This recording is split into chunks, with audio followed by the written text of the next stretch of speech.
Hey, Croquet. So you got to see your boys, yeah?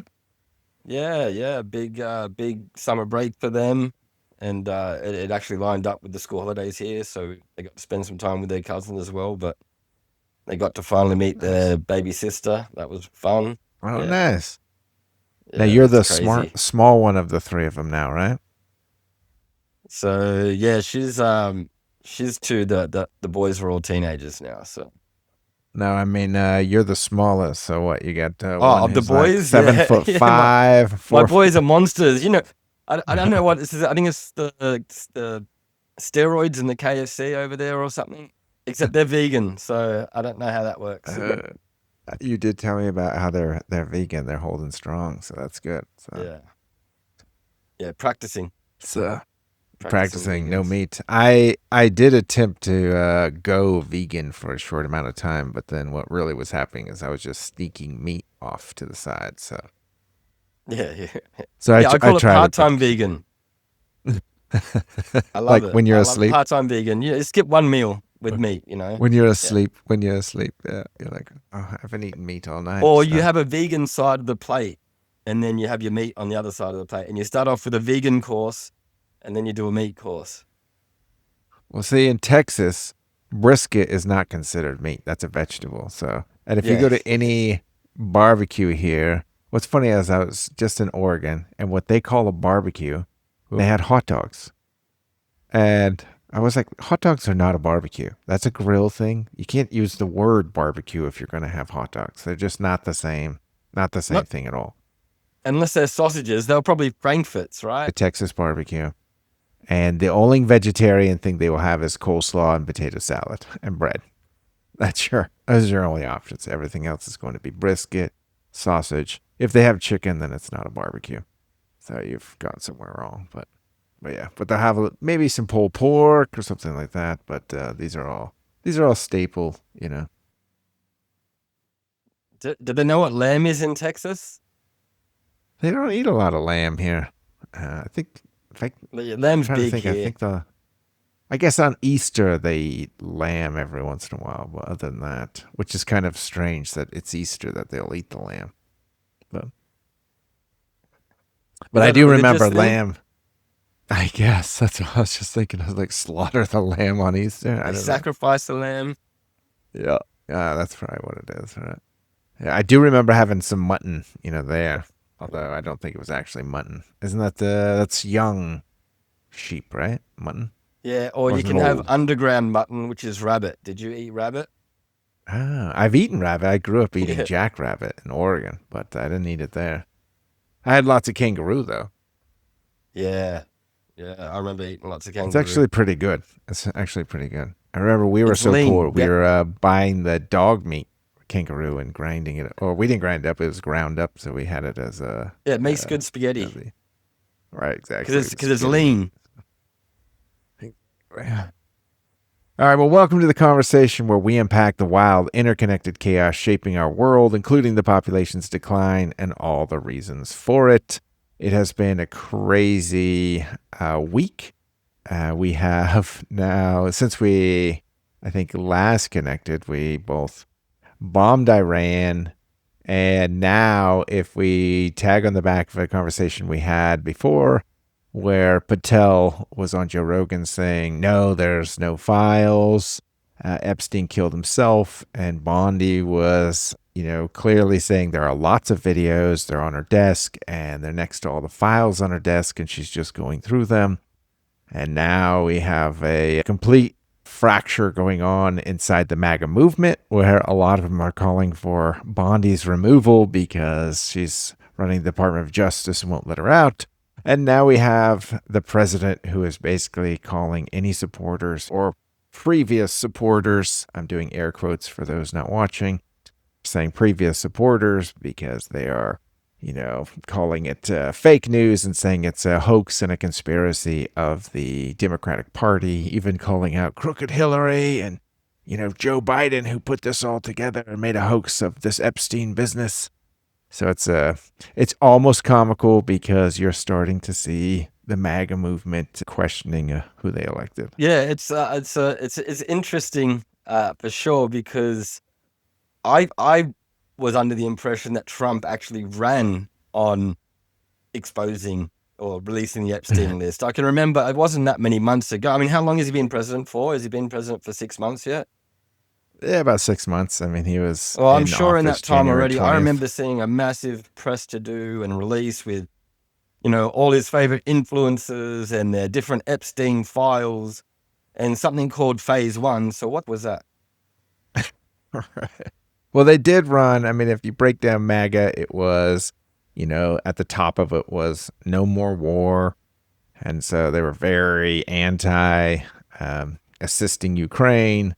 And then they were against any immigration. They wanted border security. They wanted lots of deportations. So there was war, no war, immigration.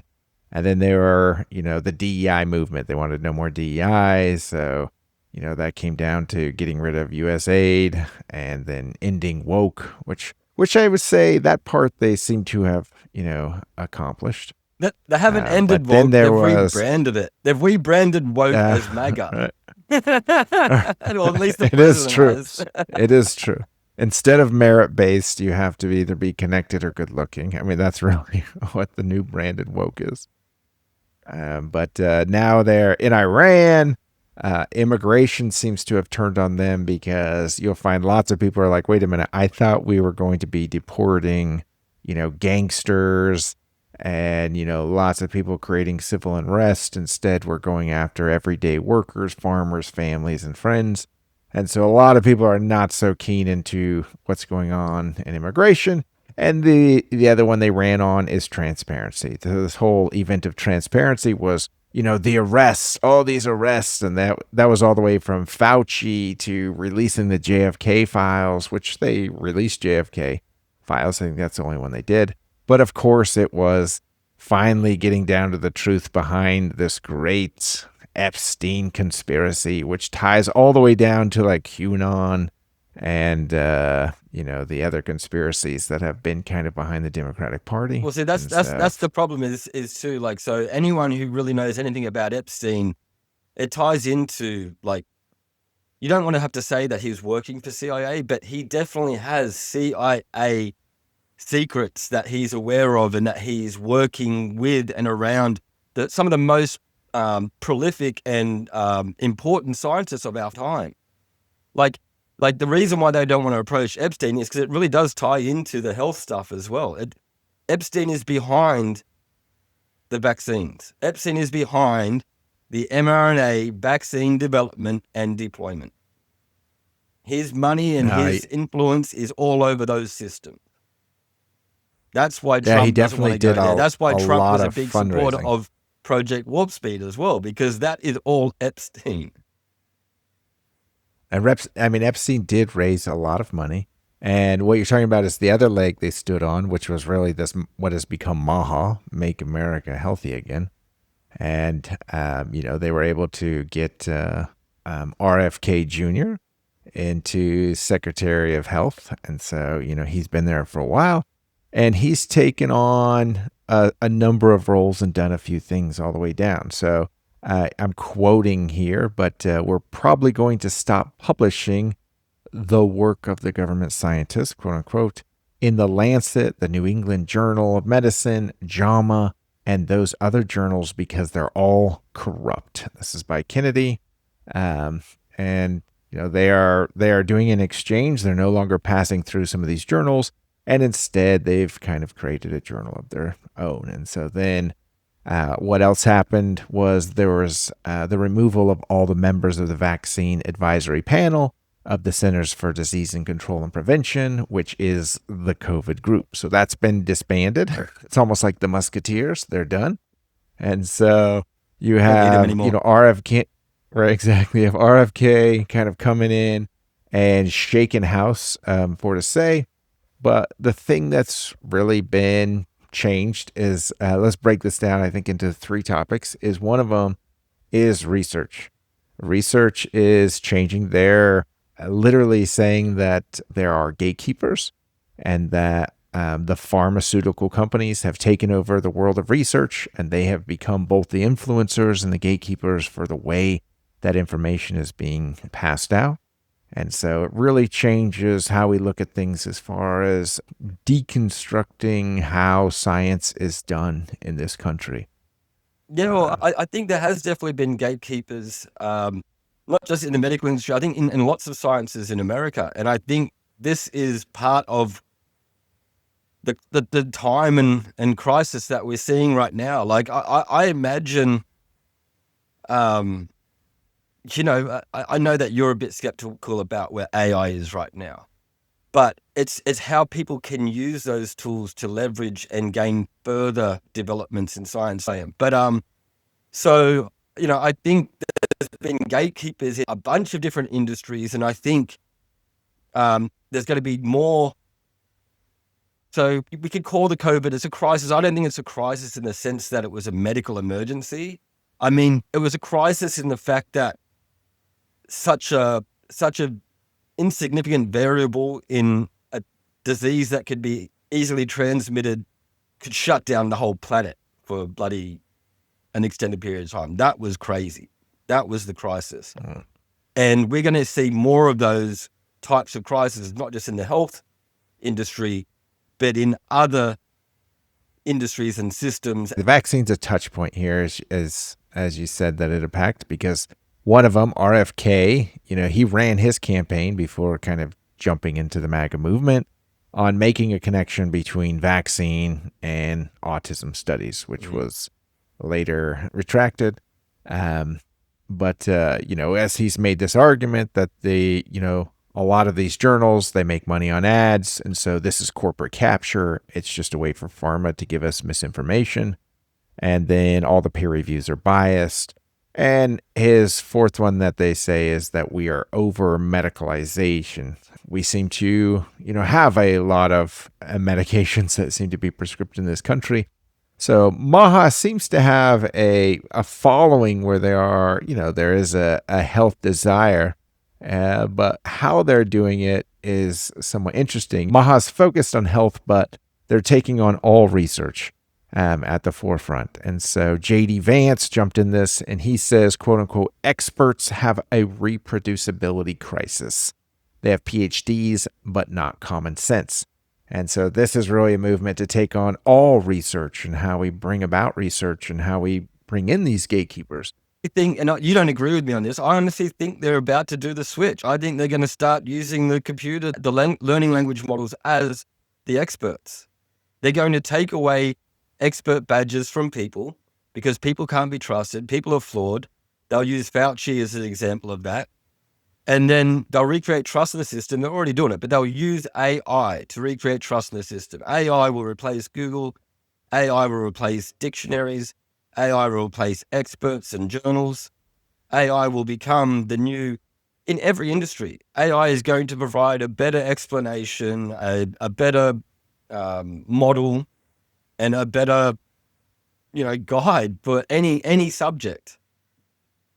So now, just to break that down, I can see them easily using the old gatekeepers as the scapegoat for the fall of, what happened. Right. And then the new hero, the new savior, is going to be AI, and how it's not going to be as flawed as humans. Well, I have seen on Twitter, there's a lot of people like, why didn't Grok say that this is wrong on a tweet? I'm like, great. Now it's only been like a couple of months, and now you rely on, and if Grok hasn't called you out on it, then it's like, oh, it must be true. So it's already happening. But really what you're saying is the gatekeepers could become AI in the future, which some people are doing that. The big promise of RFJK was that he was going to take away some of the vaccines from the schedule. And the mRNA vaccine is still on the schedule for children in America. So, MAHA, I believe that this is like everything else in the Trump administration. They can't do what they promised.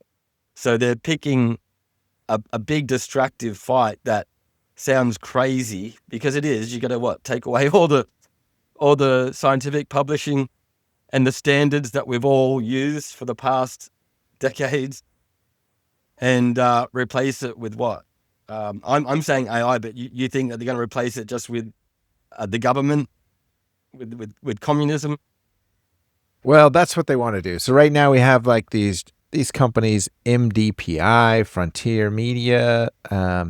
We have Elsevier, Springer, Wiley, Taylor, Sage. They're all well-known, respected publishing institutions that, on a normal course, they release a journal. They've even created now what they call the mega journals, but they'll release a journal. When they release a journal, anything to get published in that journal is vetted through their normal process. And so even though they've made it them a little thicker, they've still kind of continued on the same track record of saying, okay, here's how we vet it. And then introduced not too long ago is what is known as a special issue. And these special issues are one-off. So to release a special issue, you typically come with a guest editor. And a guest editor is, you're providing a group of people who could understand the topic. And so in understanding the topic, they can then give you a peer review. They're typically much faster, so they go through the process in 30 to 60 days. And so these special issues, you pay to do them, they release them. So really, the explosion of new research, and I think all of us and everyone listening we all hear someone say, well, there's a study. Well, there's a study for everything now, Yes. right? Yes. So, and it almost seems like you can have any argument and there's a study on both sides to support it. And so we all know there has been this inflation of studies. And so a lot of these groups have been working on both their normal journals and allowing what is referred to as these special issues that have been coming out from a lot of the research institution. That's not just health, that's all research. And if you look at just the number, there's about 1 million more research papers that have been released. From 2008 to now, it's been about 1 million. If you look at just, if we follow data from UNESCO, full-time employees doing R&D, so these are scientists. We've increased scientists from 2008. If you look at scientists, 2008, there was about 5.4 million scientists. 2018, 7.2 million scientists. 2022, 8.1. And it's projected by 2030, there's 11 million scientists. So there has been quite a proliferation in the number of scientists doing research and studying. So we're seeing more scientists and they're doing more research. But at the same time, what are they, researching? The old saying in the university, it's publish or perish. And so there is a lot of pressure on these scientists or the research institutions to get something published. And so they go through what is essentially, they're making the argument that they are these gatekeepers, that you have to get it published in order for the world to do it. But we as lay people, if AI were to become that gatekeeper, it could be you and I create, Joe and Crocky, crack shop of vaccine science. And we now rely on AI to vet us, which wouldn't be the best thing. I guarantee I will not be able to make any type of drug or any type of tech for that matter. And so really what you need is if you're going to have, if you were going to have surgery tomorrow, I would not want to pick anyone that AI has said this is good. I'd want to know, all right, who is the doctor? How long have they studied what they're about to do, the procedure they're doing? How many of those procedures have they done? And what's been the success rate from those procedures? So I want an expert who has the best chance of understanding this field. And the same thing I want for research. So if somebody's going to do research, I want the best people in that field vetting it to say, okay, well, where are the pros? Where are the cons? And that's the status quo. So that's why I say to get rid of that sounds strange. So I want to start this conversation. I'm sure there are still people alive today that will not let the washing machine wash their clothes. So you're right. Like, and it is, but it's a worldview. Like that may be your worldview, and I think it's shared by a lot of people, especially most people that have not been too affected by, or too negatively affected by the system that they live in. Right? If you haven't had a bad experience with a doctor, then you trust most doctors. if you haven't had a bad experience with a teacher, then you probably, or a priest, then you probably respect and love and appreciate most teachers and priests. But I'm telling you, for some people, it only takes one bad teacher or one bad doctor or one bad priest, and it can change your whole worldview about who and what is safer. And So you're kind of going and with, that's what JD Vance was going. It's experts have a reproducibility problem. So in other words, it's this saying is how like, they're all going to right, get rid of the the experts. experts have done it, but they're going to get rid not of the old experts by reproducible. proving how flawed they are because they're human. And I'm not saying that tomorrow we're all going to be signing up for AI. I'm saying I don't know the time period. I know it's happening a lot faster than I thought it would, because even me, I'm not fully engaged with AI yet, but I'm engaging with it in ways that I didn't think I was going to be at this point in my life. And so I imagine that my usage is only going to increase, and the ways that I leverage the new tools is only going to increase. And I don't believe it's just going to be me and you making up a new company tomorrow in healthcare. It's going to be health experts using AI and then learning language models that are specifically in health fields. Like, so the reason why you're not going to get ChatGPT being an expert in anything is because the ChatGPT isn't meant to be an expert in anything. It's meant to be an expert in making you feel good and help you be productive.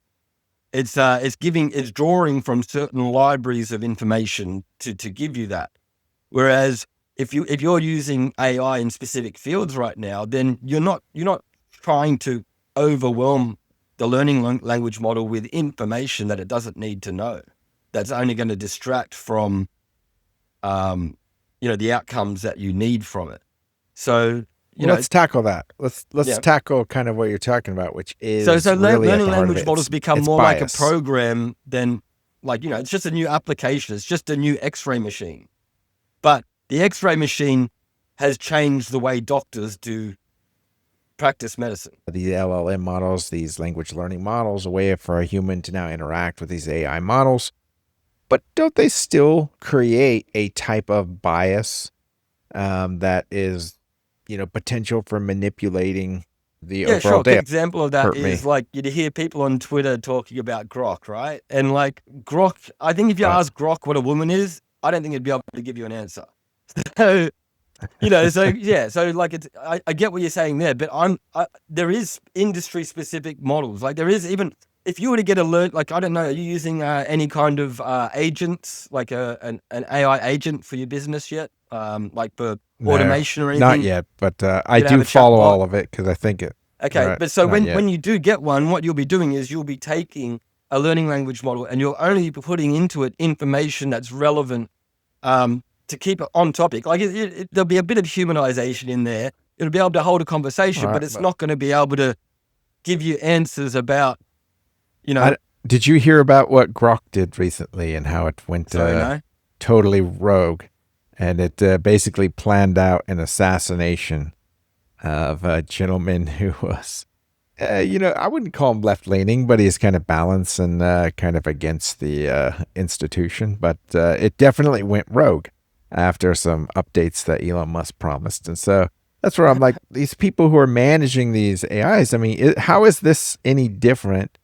Because they are instituting a basis that is biased with potential for manipulation, even though they can't control the whole model, but they are instilling almost a bias. MAHA movement is trying to say that, that the process for using AI and research is now democratized. In other words, everyone has access to a gatekeeper at their door. And so they're trying to say it's now on the local level, we can make the decisions. They've launched their own journal called the Journal of Academy of Public Health, which now comes out of, basically it's MAHA movement and Department of Health. Legit. That sounds legit, though. Yeah, definitely. Journal of the Academy of Public Health, aiming for open access and signed peer reviews, and have a proposed government publishing arm for the NIH research, which they also have cut funding from. So they've cut a lot of research funding, but they've kind of created their own method. And then in their very first report, They already have lots of typos. They quoted lots of studies that don't exist, and they misquoted lots of people and studies incorrectly. So already in their own, they've already made lots of mistakes. They're not off to a great start to replace basically the status quo that is there. However, in our own system, there is a rise in retractions. For example, in 2000, there were 41 retractions in the scientific field. Last year, there was 5,128 retractions, right? And so some may look at that and say, well, this is crazy. I mean, now we're just publishing anything. But there were retractions. So the process in and of itself, I'm not saying it's perfect, but the status quo of letting experts kind of review themselves is they do catch more and more things. And they are publishing a lot, so they don't have a lot of bandwidth, but they are catching them and retracting them, which one of them that was retracted was to make any correlation between autism and the vaccines. And like, even you're talking about incompetence there with the new magazine or new editorial or whatever. The problem is we often forget what life was like before we were here. And, you know, everything that we've inherited is coming off of the back of something for a reason. And we don't appreciate the context of that anymore. And we have tools today, we're getting better tools, but we haven't evolved mentally at all. So, like, you know, the problem is, yeah, we were scared about a couple of countries having the nuclear bomb 30, 40, 50 years ago. I mean, with the way that technology and information is progressing right now, it's going to be what? Everybody's going to have a nuclear bomb? Everyone's going to be, you know, like, you know, so I get it. There has to be some kind of gatekeeping. That's what Iran wants. I get it. There has to be some kind of gatekeeping. But yeah, I guess I see there's nothing new. Every time you get, you know, every time there's an election, you have both sides promising something. And if you've lived through enough elections, you should know that it doesn't matter what your guy or the other guy promises, they're not going to do what they promise.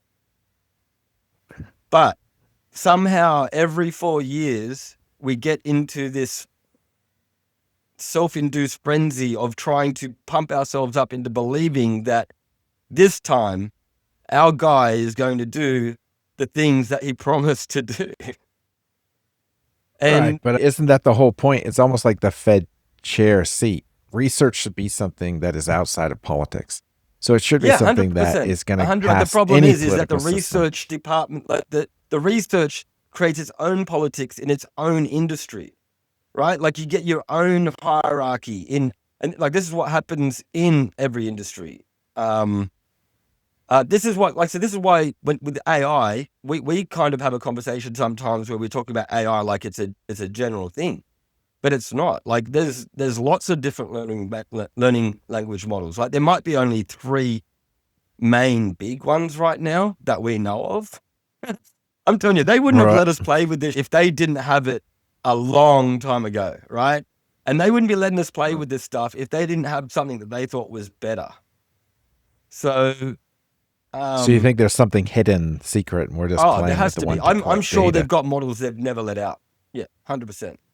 I'm sure they got models that... With Google, there was a whistleblower who, you know, leaked about Gemini, what it is now. And so they finally released it and we have Gemini. So they definitely didn't release what is there, you know, when they could have. You know, the public doesn't see what's happening. I imagine the governments must, but it is a new arms race because having control of what AI could potentially do is going to be like having a nuclear bomb.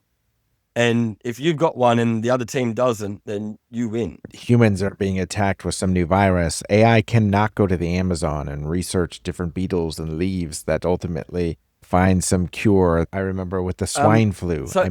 They were able to scale swine flu by growing on the back of tobacco leaves, right? And so AI is only going to really be compute power. So again, we're still going to have all the same pressure. Professors want to get to a prestigious university. Universities want prestigious professors. Okay. Sorry, I don't think we see AI the same, bro. Like, so your brain, do you think your brain is much different from a learning language model? A language learning model is taking compute power and finding a new way that we don't have to use a keyboard and talk to it in specific code. It can now use language as a way to communicate with us, and it can use our language to allow us to communicate with it. So it's really more of a communication tool. It's just a really fancy keyboard, which is phenomenal because now we can have access. But the heart behind LLM is really the compute power that can bring this to our fingertips so fast. And That's why it's that compute power is the same. Electricity. This is what I'm saying. It's going to be better than our compute power very soon, if not now. Well, it's already now. I mean, then there you go. In 2 seconds, I'm like, I have to remember something. So why do you think that AI can't do anything that a human can do then? Well, I'm not saying it can't. I'm saying that compute power is great. We need it. But to actually go and get real hard data, you're still going to have someone on the ground who is literally going and finding out and doing these small experiments. You're still going to have... Do you believe there's a space probe on Mars? Sure. Yeah. Is there a human in the space probe? No, I don't think there's a human in the space probe. So what are you talking about? Well, I'm not saying it can't go and do various things. The difference between LLM models and AI is AI can be original. LLMs cannot be original, and so it can't create original thought. So scientists are ultimately going to have to be there.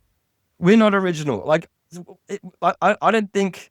I don't know the definitions of LLM or AI that you might understand. I don't know the definition, but I do know that they're both just processing. It's just, but all programming is lines. It's just talk. It's just scripture. It's just code.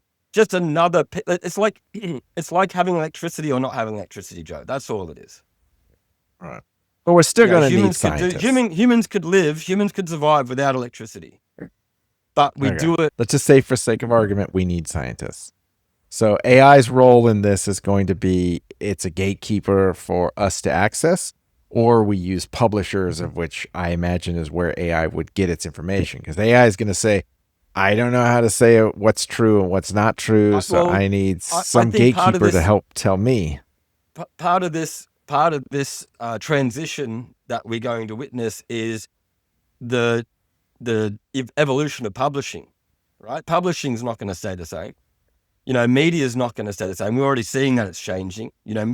Us talking now is part of that. MAHA is saying that. They're basically saying this can be democratized, and they have their own production process. In some ways it will. There'll still be those who are in charge of coding and security on the AI. But right? doesn't that bring out ethical concerns? Of course. I mean, because now but instead of the traditional process, Joe, we've always had these ethical concerns. Say if AI is a nuclear bomb, right? And we don't understand the threat of that. But the thing is, we've already been living under that threat for 50, 60 years because of the nuclear fucking bomb. There are people, there are families, like most Americans don't know this, most people in the world don't know this, but there are families, there are people that live underground in America. Have you heard of them? These are the doomsday. Have you heard of the Minutemen? No. So the Minutemen are the people they're the ones who press the button if they're told. The nuclear button. So the ones movies, carrying the what is it? The leather footballer or whatever. Guy who's that's in the movies. In the movies, it's always a button in the Oval Office or something, right? But in reality, there's two buttons, and they're both down in the bunker, and there's two buttons for every silo, and these buttons are controlled by what are called Minutemen, and they spend most of their day deep down in the ground, not knowing what's going on, and every day they get told to push the button. Wow, I wonder if. This sounds like Tucker Carlson. I mean, he seems to always be this is real. You can look it up. He's so fun. People don't talk about it. People don't talk about the end of the world, but they're literally always pressing that button. I believe you. It's just most of the every day. It's a test. It's to see if they'll do it, to see if they get to keep their job, because they don't know if it's real or not.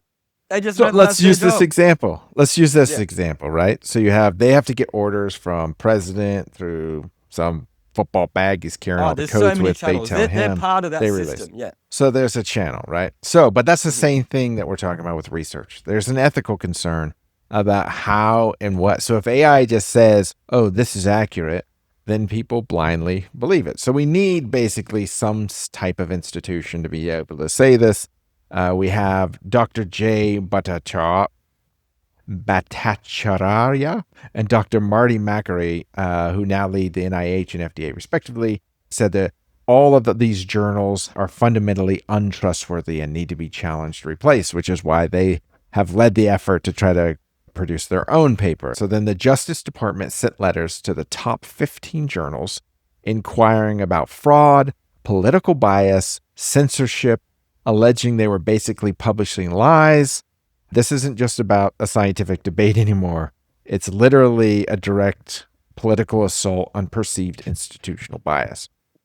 So, with that, you have research institutions trying to become a top name. So, they try to recruit the smartest and brightest by paying them more. So, you have the smartest and brightest wanting to work at these institutions so they make more. So, then there's a lot of pressure on them to be publishing and to get their papers out there, right? And so then you have this incentive, rotation that kind of happens. And then there's pharmaceuticals, there's lots of companies, a lot of these SIGs, special interest groups, that are putting a lot of pressure, trying to, get research out there. So it could be pharmaceuticals trying to get their drug passed. And so there's a lot of pressure to get these papers passed and to have, more prestige. And then you have the publishing companies that charge both to publish. Some of the publishing institutions, you have to pay to be a member to read them. So they make money on basically subscriptions or ads. And then, of course, if they're published, you can, have a number of different influences. And so inside the publishing engine is really where they're talking about predator publishers who are really going after trying to make as much money they can to get as much publishing. And so that's where this huge inflation on special issue has happened. And then, of course, there's on the back end of what gets published is the prestige. There's what's known as the impact factor, and that is how many times your paper gets quoted in other papers. And so it might get quoted in other research. And so there's some manipulation going on in there. So there's impact inflation. So you see the system right now, I'm not saying it's perfect because it is in line, but there are gatekeepers where you say, okay, I can trust that a study has gone through various rigor. It is now available. I can use this study and quote it. If we were to follow what MAHA is presenting, is that the alternative would be instead of a publisher, the government becomes the publisher. And so now you have, the great Wizard of Oz, who is all knowing and saying, I will be the exclusive publisher, and we can now democratize the process because I have AI. You can trust AI because whatever we say will now be the official word because we're not biased. And so they're arguing that right now the status quo is biased because pharmaceuticals have, their money and influence. But then they're saying politically we won't be biased. But isn't that the opposite? Now we're going to be extremely politically biased. 100%. But this is what's funny is if Kamala was president and she wanted to do this, it would be cool because it was cool under Biden during the pandemic. It was cool for the medical. It was okay for government to be in charge of everything medical during COVID. So why not now? Well, remember, they weren't doing the science for COVID, right? Now, I hear what you're saying in the sense that Fauci was representing, a lot He of was the God. He research even said he was God. institutions. He said he was unchallengeable like God. He said he is science. So- How could you challenge the science? However, if we break down what COVID was, there Shouldn't were we just some of the make government ramifications that were science? bad. Isn't what they want? Joe, we should just make government science and then it solves the problem. But the true science behind it, the sequencing of the COVID-19 vaccine, the RNA of it, was fascinating, and that is done through proper science. The unknown they didn't have a lot of science. That's really where it comes to more of a political bias. But the core institution doesn't seem to be broken, so they seem to be throwing the baby out with the bathwater here. No, this comes down to accountability. This is why we're in the problem we're in, is that we don't see accountability in the world anymore at any level. Think about every single crisis that has happened in the last 10 years. Who's been held accountable? Even after we find out that we've been lied to, manipulated, played. So you're right. The mRNA, that was developed way before COVID, right? And it was developed in an effort to make the world a better place. But then people use that in combination with other leverage and timing and fear to deploy it in an untested, unethical way. So the system has always partly worked, and the system's always been open to manipulation by someone corrupt at the top, and it always will be. That's why replacing the gate AI is not going to make it any safer, but having metal detectors. Are you proposing a third option? So there's the status quo, then there's the government's new, research Communism. paper channeling. And then you're basically saying AI will be this third avenue of which. No, I'm saying it's still going to be a mixture of both. I'm saying AI is not going to replace doctors. It's going to change the way doctors work. AI is not going to change. It might change who the gatekeepers are, but it won't change gatekeeping. It will just change who gatekeepers are. If anything, my hope is that we can use some technology at some point to hold some motherfuckers accountable. The only reason why we have any problems is because we want to pretend that bad shit doesn't happen and let bad guys get away. We want to pretend the Epstein list doesn't exist, even though he killed himself. We want to pretend that there was no victims, even though Ghislaine Maxwell's in prison. Accountability is the only answer to all of this. Accountability is why Trump and the Trumpitos and his whole administration is about to lose their shit in the next month, because there's not going to be any accountability. Everything they promise is not happening. It's not coming in, people. And most of what used to be MAGA has woken up to that. And that's why Trump has dumped them. And the ones that haven't woken up to that, they will follow Trump to heaven's gate. They will literally drink the Kool-Aid.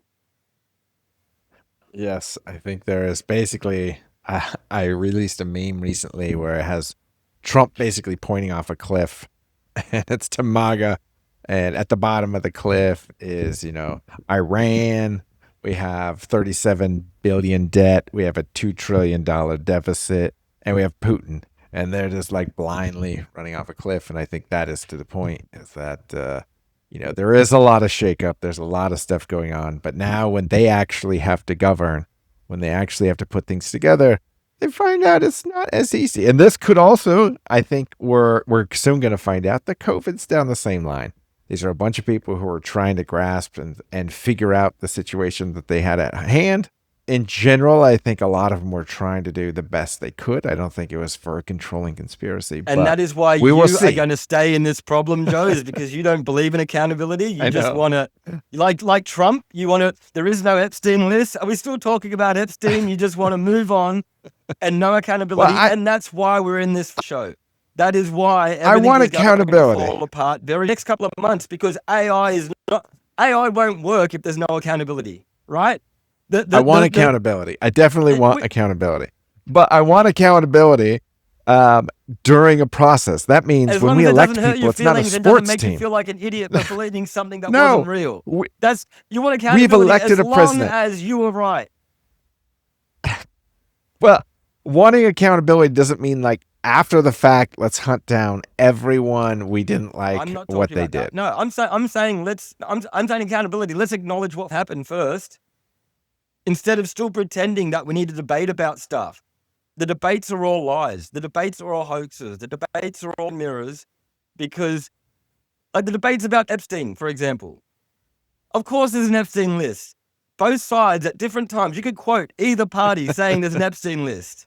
But depending on when they're in charge, he did have a lot of videos. You're telling me there's no video evidence. The Epstein list all of a sudden doesn't exist to that party anymore. Right. So there is no accountability. They're all just kicking the can down the street. But here's what's dangerous. Here's what's dangerous, because RFK, for the most part, is the last leg standing that has not gotten MAGA's hate yet. So It's coming. and No, I part think of it, it's they're like, coming. oh, we like what RFK is doing. And so if he breaks down this research institution and they do disrupt this is just going to be something that comes the next presidency is going to have to clean up. We have lost even more trust in what research is already. If people quote like, oh, I read a study, they don't trust it anymore. And so that, we're now losing the only thing that we did have, which was our research institutions. I know you don't trust them at all. You think all these research institutions led us down this path to COVID. So that's already a fracture in science itself, because if we don't trust scientists to be able to do research, we can't build on top of that on each generation. And so it's something I think we're going to have to address.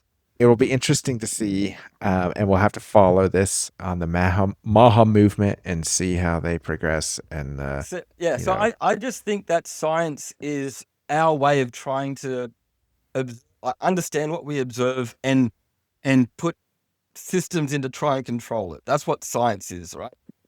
But I don't believe that science is the be all and end all, because I think despite science, I can see evidence that science has helped and failed humans many times. And I think the universe survives. I think the universe finds a way. There's never a right or left or wrong answer, because at different times or at different, for different causes, we need different systems of control, right? So I don't believe that AI is going to replace everything. It's just going to change everything. It's going to mean that we don't have to work in the dark anymore, like when we got the lights, when we invented electricity. We'll democratize it in a bit. I think the layman, the average person, will be able to have a bit more access through AI to understand certain things about medicine, but I don't think it will mean that people can, like, it'd be as empowering as someone using an online doctor right now. You know what I mean? You don't have to go to the doctor for everything, right? You don't have to go see an expert for everything. And I think that's what AI is going to do. It will democratize a lot of it. But that's more access to the research, right? So we may have in our pocket, we may have a doctor who can explain the research to us. It'd be like Twitter. Twitter doesn't answer everything, right? Twitter, you can put the truth on, and you can still have people arguing both sides of it, right? But at least it's there for people to see. And I think in some way that's what this new transition will be, is I think more and more people will have access to be able to look for things themselves. You heard it here, folks, on Hostile Dysfunction, where we unpack the wild, interconnected chaos shaping the world, including the population's decline and all the reasons for it. I forgot to mention that we are on YouTube. So until next time, we will talk to you later.